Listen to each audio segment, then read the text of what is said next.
After being in the country for over a week, the International Chemical Weapons Watchdog Organization, OPCW, says its inspectors were able to enter the town of Douma for the first time since their arrival.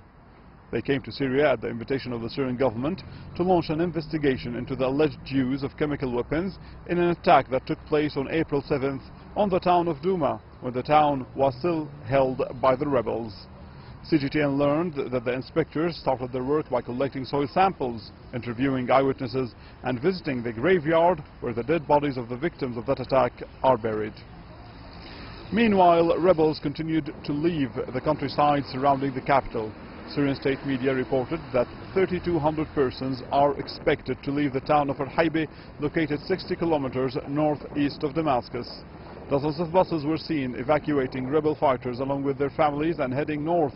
All the fighters that have been evacuated today are from the Army of Islam rebel faction that controlled Douma before and most of the eastern countryside of the capital.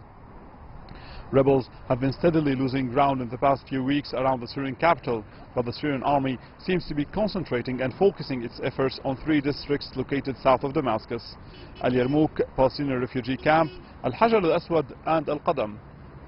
And the army is saying that their military efforts there will continue until all militants are cleared from that area, despite reports that a deal was reached between rebels in these areas and the Syrian army.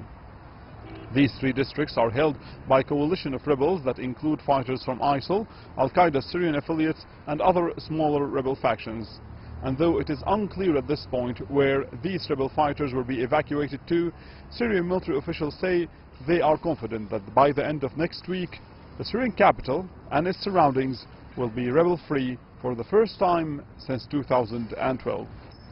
Alaa Ebrahim, CGTN, Damascus.